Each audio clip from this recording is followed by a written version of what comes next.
মনু মিয়া সারাটা জীবন মানুষের উপকার করে গেছেন।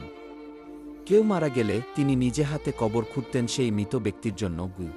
মনু মিয়ার জীবনের সঙ্গী ছিল একটি লাল ঘোড়া, যে সবসময় তার সাথে থাকত ছায়ার মতো।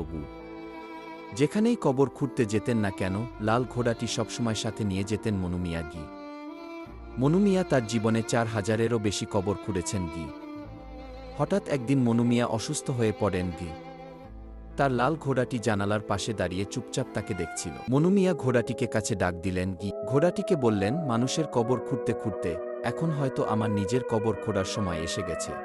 রাত গভীর হলে মনু মিয়া ঘুমিয়ে পড়েন, আর তার লাল ঘোড়াটি চুপচাপ বাইরে এসে দাঁড়ায়। গভীর রাতে কিছু লোক এসে নিষ্ঠুরভাবে লাল ঘোড়াটিকে মেরে ফেলে।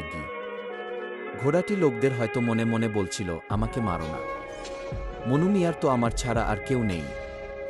পরের দিন সকালে মনু মিয়া তার মৃত ঘোড়াটিকে দেখে কান্নায় ভেঙে পড়েন। তিনি আকাশের দিকে তাকিয়ে বললেন, হে আল্লাহ, যে মানুষদের আপনজন মৃত্যুর পর তাদের ছেড়ে চলে যেত, তাদের জন্য আমি নিজ হাতে কবর খুঁড়তাম, আর আজ তারাই আমার প্রিয় ঘোড়াটিকে মেরে ফেল। এই নিষ্পাপ ঘোড়াটির কি দোষ ছিল? এখন আমি আপনাদের কাছে একটা প্রশ্ন রাখতে চাই, যারা এই নিরীহ ঘোড়াটিকে মেরেছে, তাদের উপযুক্ত শাস্তি কি হওয়া উচিত?